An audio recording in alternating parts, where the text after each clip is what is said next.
Welcome to the Rambler Sports Locker. I'm Madeline Kenny. And I'm Mike Nitch. Women's basketball had a less than impressive weekend road trip down south. We'll also have recaps for men's volleyball, which split a pair of matchups over the weekend against ranked opponents. And the men's golf team had its spring season opener in California. Stay with us to find out all that and more on this week's episode of the Rambler Sports Locker.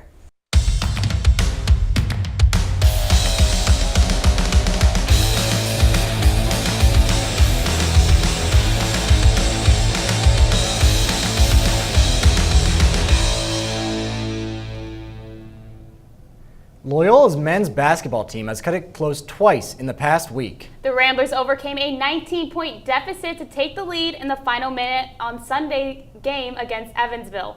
But a late floater by the Purple Aces guard DJ Ballantyne put Loyola away for good as the Ramblers lost 74-73. Men's basketball took the court again on Wednesday when Loyola faced off against Northern Iowa. Looking to get on a roll before Arch Madness, the Ramblers took care of business against the Panthers. Gianna Marshall has more on Loyola's important late-season win. Devin Turk scored the Ramblers' first 9 points, including this jumper. Later in the half, Earl Pearson drives the lane past 3 Panthers to get to the bucket.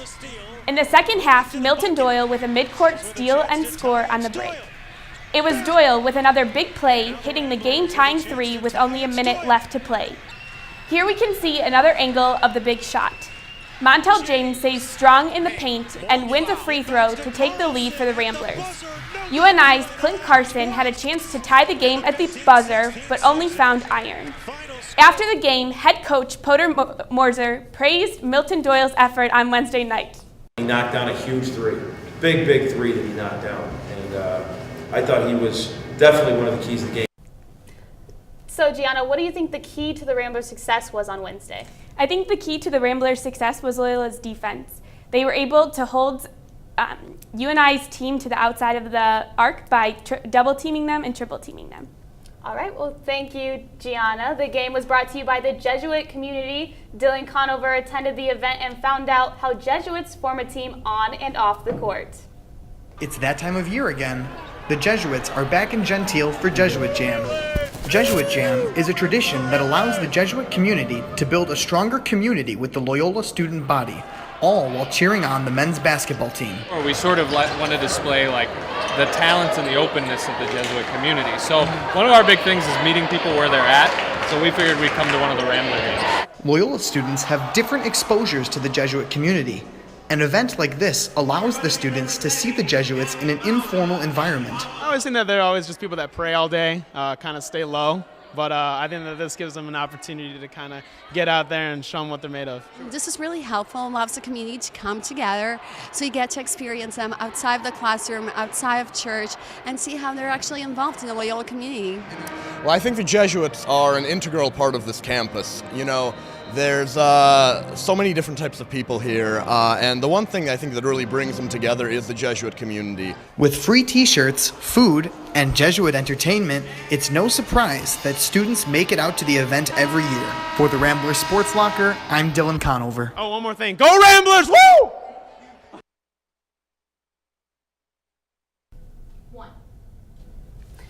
Men's basketball is scheduled to travel to Missouri State on Sunday before they return home for a big home matchup against Wichita State next week. Loyola's women's basketball team was on the road this weekend. Missouri State took the Ramblers to overtime on Friday after Liza Front dropped a game-tying floater with 6 seconds left in regulation. The Ramblers went on to lose to the Bears 91-81. 3 Ramblers had double-digit points, with Taylor Emanuel leading the team with 27 points.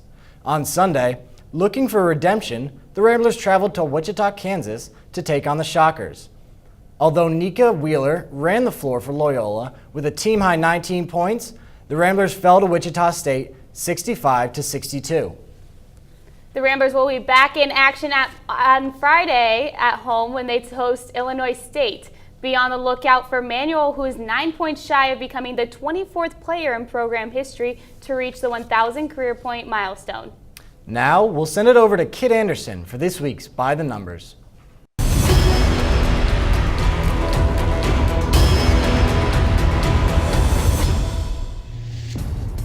For any Blackhawk fans out there, 72 is a truly lucky number.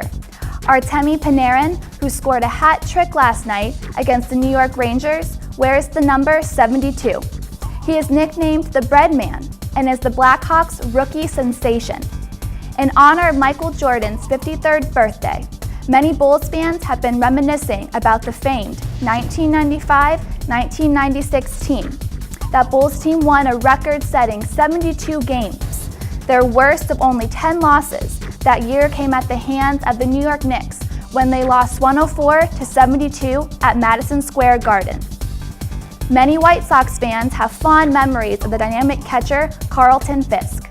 The Hall of Fame catcher wore the number 72 for the White Sox and dominated the league from the very beginning of his career. In 1972, he won both Rookie of the Year and the Golden Glove Award. The Sox catcher formerly held the MLB record for the most home runs after the age of 40 at 72. Loyola men's basketball fans will remember 1972 as a prideful year for the Ramblers. That was the year LaRue Martin was the drafted number 1 overall in the NBA draft out of Loyola Chicago. Unfortunately, the Loyola center's career didn't quite pan out. He only had a career high of 72 assists that season. Many regard LaRue Martin as the worst number 1 pick of all time. Well, that's it for this week's By the Numbers. I'm Kit Anderson. Back to you guys at the desk. Thanks, Kit. Loyola's men's volleyball team went one-on-one this weekend with a loss to the Ohio State on Friday and a bounce-back win against McKendree the next day.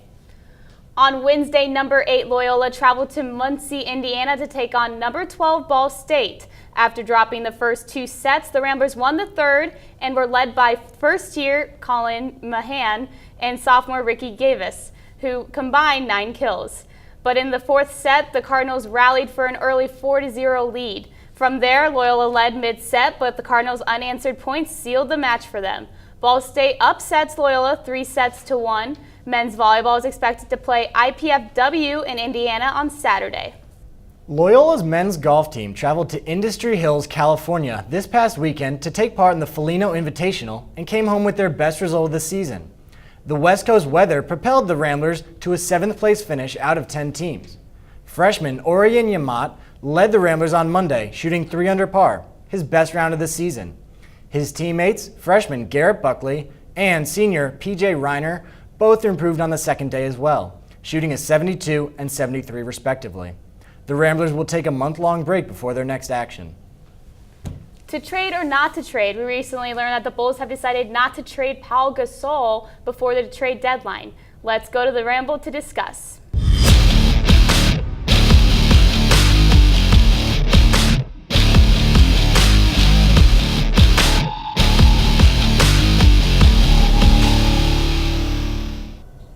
Hello, welcome to this week's Ramble. I'm your host, Bridget Murphy. I'm here with Emily Morgenstern and Brooke Zubel. Chicago Bulls. We're not mad, we're just disappointed, which, if you ask my mother, in many ways is worse than being mad. Now, after a relatively disappointing season up to this point, the Bulls were talking about trading Pau Gasol at the upcoming NBA trade deadline. However, Pau Gasol has announced plans to extend his contract with the Bulls, meaning that a trade at this point would just be more of a rental. Now, nothing's been confirmed yet, it's just talks, but because of those talks, they have not traded Pau Gasol to the Sacramento Kings. Today we're here to talk about whether or not that was a good idea for the Bulls to keep him on. Emily. I don't think it was a good idea for them not to trade him because he's too expensive. His contract, he's able to opt out of it in the summer, and if he does, it's going to cost the Bulls $7.4 million. And if I was him, I would go to a different team because he's 35, he's near the end of his career, he needs to go to a team where they're contending for the championship, and that's not the Bulls right now. Brooke. See, with that 35, I know he's old, but that also brings a lot of experience along with the whole process. I think by losing him at this point in the game with how many players are injured right now on the Bulls is essential to the Bulls. If they lose him or if they were to trade him, they wouldn't have anyone to fulfill his position. I mean, he's a stretch forward, he's a power forward, he's the second top scorer on the team currently. I think he's an important asset. Yeah, but Brooke, what do you say to people who are saying that the Bulls are kind of washed up at this point, all of their older players are getting injured, and they really need to get new blood in there? I mean, I understand that, and I get that there is a lot of need due to the injuries. But at the same time, by losing someone who isn't injured and by losing someone who is essential at this point would be worthless. I mean, maybe for the injuries I can understand that, but why trade someone that's okay and that's playing right now? Now, Brooke, does trading Gasol mean that you have given up on the season, or saying that they should have traded Gasol? Honestly, if the Bulls do get in the playoffs, they're not going to make a very far run. So they should have traded him for like 2 good players that they could have had on their bench, because what they need to do is rebuild. And they have some good starters once they're like at full health, and they need to rebuild for next season, seasons to come, and have a good rotation. Well, that's a good point. Now, on the trade, there was guaranteed first-round picks for next year. What do you say to that for getting new blood mixed in? I mean, that's a good point, but I'm still staying with my original argument. I think by losing him, they're losing a lot of valuable a valuable asset. He has a wide range of skills. He steps in on the defense. Also, they lost Joe Kim, which was really important to them for the defense aspect of it. And I think just by having him being so well-rounded and so versatile as a player on the court, it's just going to hurt them. Closing comments, Emily.